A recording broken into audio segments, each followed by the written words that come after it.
Hello everyone मु lucky आपण मानक स्वागत जनावि मो यूट्यूब चैनल रिसुल क्रिएशन को। आज आम जाऊँ खंडगिरी मेला देखापी। खंडगिरी मेला पड़ी खंडगिरी आम जाऊँ देखापी। रिसुल आमु आ रिसुल पापा हेलमेट पिंधिक रेडी हो जाइए।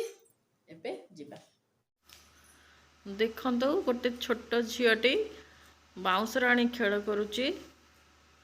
निज पेट पोषापी से छुआटी केते कष्ट करुच्ची।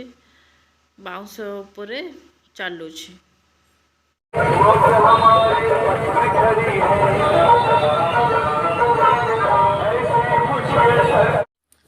खंडगिरी मेला भितर को एंट्री कला बेलू देखिली बाटरे बाउंस राणी खेल गोटे छोट झीटी खेलुला। तापर से देखी सारू।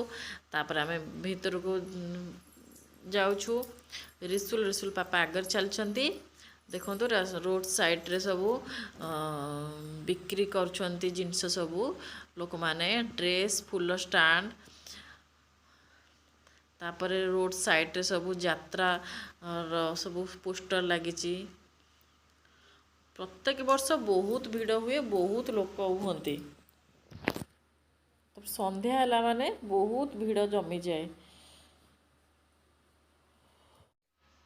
देखो तो ये डार्गन पड़ी रामडोली। ये रामडोली खाली छोट छोट पिलांग पाई पड़ी।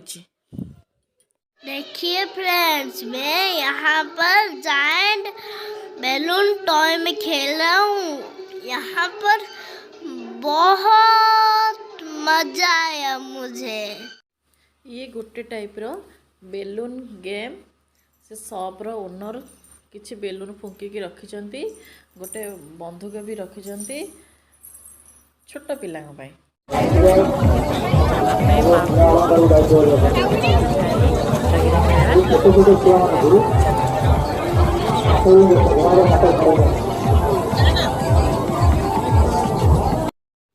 खंडगिरी मेला रे ओडिशा प्रसिद्ध ब्रह्मपुर आचार मध्य पड़ीथिला। देखंतु खजूरी आचार, आंब आचार, अँलार मुरप्पा, तापरे बाउंस करड़ी, कंचालंका आचार,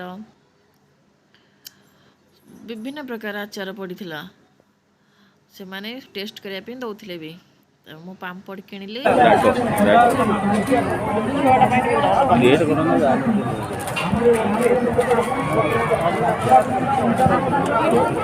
गोटे खाओ नाउ किसी पापड़ नबू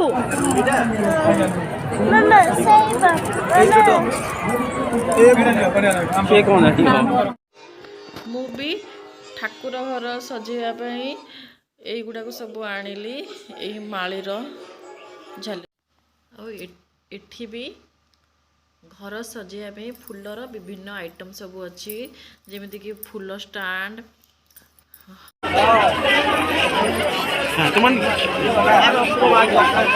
करेंट अच्छी